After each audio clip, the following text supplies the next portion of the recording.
Hello friend, তোমরা সব কেমন আছো? আশা করি ভগবান আশীর্বাদে ভালো আছো। আমরাও ভালো আছি। সুপর্ণা ডেইলি ব্লগ এখন থেকে আমরা ব্লগটা শুরু করছি। দেখতে থাকো বন্ধুরা, স্কিপ না করে পুরো ভিডিওটা দেখতে থাকো।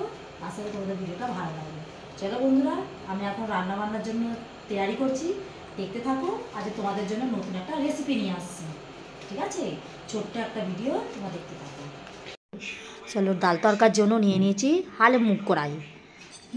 এগুলো মুগ কড়াই আর বাড়িতে থাকা অল্প একটু ছোলার ডাল, মানে বাড়িতেই যা যা অল্প অল্প ছিল সব ওর মধ্যে দিয়ে ডাল তরকা বানিয়ে নেবো আজকে। নিয়ে নিলাম মুসুর ডাল আর নিয়ে নিলাম মুগের ডাল দিয়ে এবার ডালগুলোকে আমি ধুয়ে নেব। ধুয়ে নিয়ে অবশেষে আমি প্রেসার কুকারে সেদ্ধ বসিয়ে দিলাম।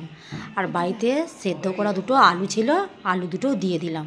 যে নষ্ট করবো কেন, তবু ডালের মধ্যে দিয়ে দিলে তো খাওয়াই যাবে। আর দুধ নেওয়া হয়েছে দই, বাড়িতে দই বানানোর জন্য। দুধটা খুব আসে গরম বসিয়ে দিলাম। দুধ ওদিকে গরম হচ্ছে, প্রেসার কুকারে আমার ডালটাও সেদ্ধ হচ্ছে। করতে করতে আমি এখানে ময়দা মেখে নিয়েছি। মেখে নিয়ে আমি পরোটা করতে অলরেডি বসে গেছি। চলো, কিছু পরিমাণ আমার ভাজা হয়ে গেছে। ভাজা হয়ে গিয়ে তারপর আমি ডাল তরকার জন্য দিয়ে দিলাম।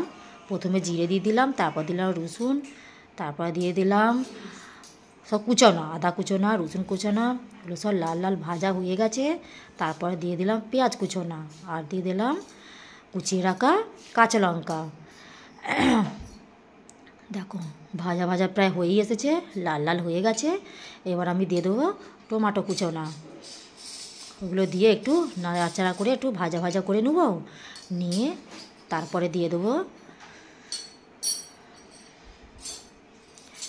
নুন, দিয়ে দিলাম আর দিলাম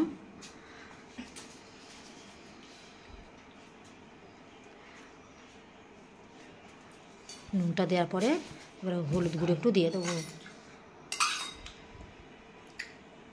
হলুদটা একটু অল্প পরিমাণেই দিয়ে একটু নাড়াচাড়া করে একটু ভেজে নেব।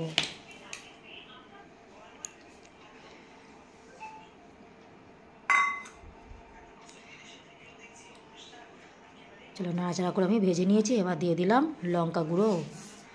লঙ্কা গুঁড়োটা আমার ভাজা হয়ে গেছে, মশলাটা অলরেডি রেডি হয়ে গেছে। এবার আমি দিয়ে দিলাম সেদ্ধ করা ডালটা। সেদ্ধ করা ডালটা আমি দিয়ে দিলাম, দিয়ে একটু হালকা পরিমাণে কষিয়ে নিচ্ছি। কষিয়ে নিয়ে জল ঢেলে দিলাম, দিয়ে আমার রান্না বান্না রেডি। চলে এসেছি আমি খাবার থালায়।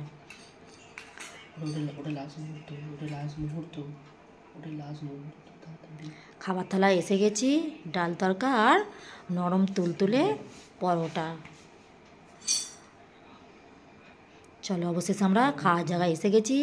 তো খেতে থাকো, খেতে থাকি। তোমরা সব ভালো থেকো, সবাই সুস্থ থেকো।